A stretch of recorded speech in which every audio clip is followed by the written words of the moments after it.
Welcome to today's masterclass. Today we are going to be talking about mastering scissor skills.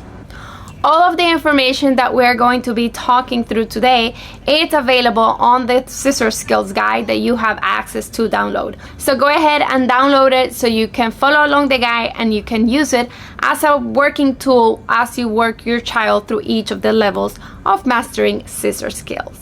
Scissor skills is something that needs to be developed before they enter pre-K. They are expected to know how to cut scissors once they are in preschool. So today I'm going to guide you the steps and the process that I went through with my kids in my classes, how to get them started mastering this very important skill.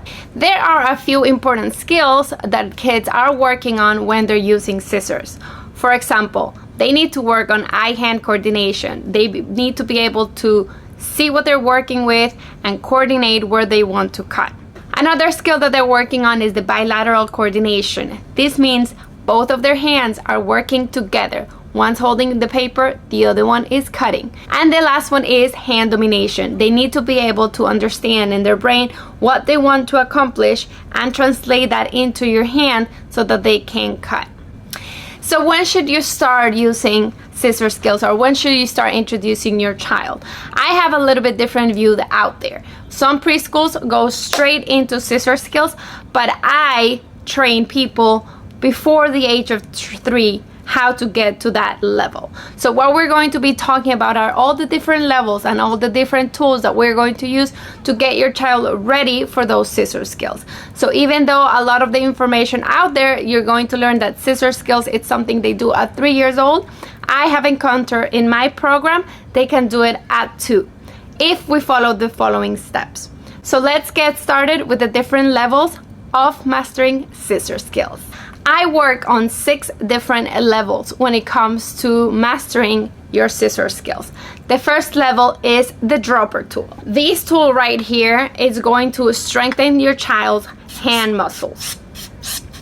We need strong fingers to be able to cut.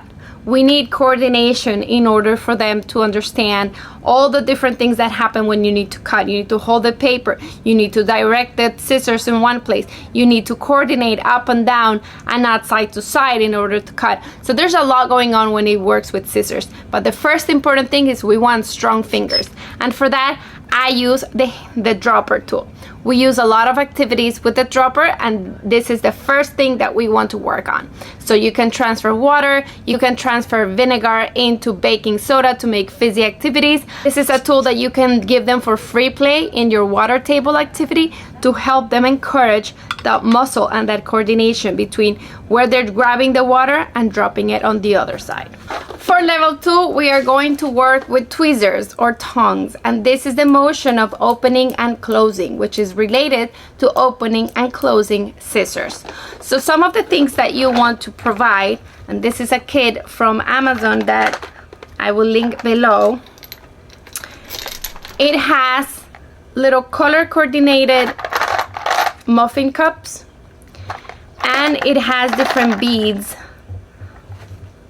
that they can transfer from the container into the muffin cup.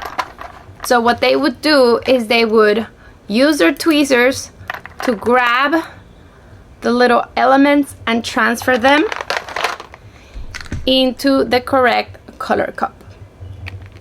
And what we're working here is tweezers and color recognition.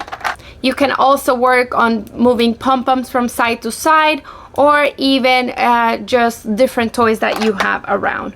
It's a great tool to start working on and continue from strengthening that hand and also coordinating motions of opening and closing and transferring things from one side to the other. For level 3, once they are able to use the tweezers and they're able to use the dropper, we want to mimic, but not yet give them scissors, the scooper scissors. Scooper scissors is something we worked last month. We introduced to them a little bit of that motion, and this tool right here also comes with the scoopers, and they can go ahead and hold the little items and transfer them. So this is a no mess method that you can do if you have little beads. The dollar store usually has like little hearts and little beads that are thematic to the month that we are at right now. But you can just get a tool like this, or use pom-poms, or use colored rice. If you did the colored rice last month, you can do that with this scooper. So this works on opening and closing it, and the eye-hand coordination to actually grab an element with the scooper. So now that we know how to open and close, and how to coordinate our eyes with our hands, how to grab something with the scissors, we want to start introducing the actual method of scissors. But we're not going straight into scissors because we want to make sure we do it safely first. So if you remember on our Play-Doh masterclass, we talked about cutting snakes using safety scissors. So the Crayola safety scissors comes in 3 different cuts. I like to use the simple one to teach them how to open and close. And in this level, we are not concerned if they are doing the right direction. We just want them to understand the concept that if I open and I close my scissors, I can go ahead and cut my Play-Doh. So you'll see them going up from side to side. They're going to poke it. They're so directional, it doesn't matter at this point. You want to make sure that you give them some Play-Doh and that they can discover the magic of cutting. We're going to do it with these non-sharp scissors that are perfect for cutting Play-Doh. And each of the steps that we are working on, each of the levels, can take you weeks or months depending on your child, and that is completely okay. You can even say, I have 6 levels until they get to pre-K. I can divide the 3 levels that we're going to start talking about now when they're 3, and level 1, 2, and 3 that we talked about when they are 2 years old. But in this masterclass, I want to give you everything. Some kids learn super fast, so I want to give you the tools that if they're ready, you can go ahead and provide that next step. Now we're really getting into actually cutting paper. But before we give them regular scissors, I want you to look for scissors that have the helping tool. This little bounce back is when they cut the scissors, and they open, it helps them to bounce back. It's one less action of them having to open it, because that takes coordination. It's not as easy. So we're going to provide them the typical scissors. So you're gonna provide them the bigger hole. They're gonna put 3 fingers, and the thumb, you're gonna put it on the top, and then we're ready to give them paper. You can give them strips of paper, you can give them magazines, you can give them just plain color paper that they can just experience what it feels like to cut paper.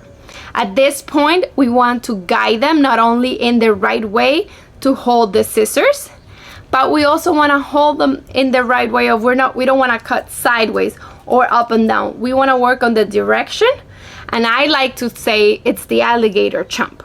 I don't know where it came about, but it works. So you can say chomp, chomp, chomp. So yeah, it's the alligator. It's opening and closing its mouth. So it's taking its paper and it's chewing it like an alligator. Chomp, chomp, chomp, chomp. If these scissors ever get not sharp, what you can do is you can give them aluminum foil. Aluminum foil will sharpen any scissors, this kid's scissors or even your kitchen scissors. So you can go ahead and give them aluminum foil as well, as one way that they can practice this level. So level 5, the one with the bounce back technique, is one I think it takes the longest for them to get used to and to master. But once they master it, you are ready to just give them kid scissors. And kid scissors do not have the bounce back. So they should be able to go ahead and use them just as the regular scissors, just like you and me use them at home. But these are small, these are not sharp, and they have a safety edge. So you want to make sure you buy them kid scissors. Make sure they're not hard to open and close. Sometimes if you get cheap scissors, they're gonna be hard to open and close. You want something that's easy, and it's gonna allow them to be successful. Usually by this time your child has already chosen their dominant hand. They know which one is the hand that's gonna hold the paper and which one is the one that's gonna hold this side. Once they get to about 4 years old, you can give them exercises to guide dotted lines or circles and shapes, and they're gonna have to motion their hand around to go ahead and cut different shapes. So if you ever run on Pinterest and look for scissor activities, make sure you don't give them anything that's gonna give them like a directional zigzags or things like that. They're not ready for that yet. Just give them some time for just some free play, some cutting. And a great activity that you can give them is to do collages. So give them tons of paper, tons of magazines, maybe old books that they can cut the way they want to, and they can just go ahead and glue it and make a nice collage. So this was a quick overview of the 6 different levels. The first 3 levels, you can mix and match if you see that your child is interested in all 3 of them. Doesn't mean that you can't do level 3 if they're not ready with level 1. I could mix those 3. If I were to put them on a line, I would work on that level, like level 1, level 2, level 3. But if you have activities that work on either or, that's okay. Just make sure that you're giving your child successful activities. Don't give them level 6 scissors if they have never done level 4 or level 3. Okay, so I hope this was helpful. I hope you had a nice guide here that you can go ahead and practice on sensory bins, on tray activities, some of these activities.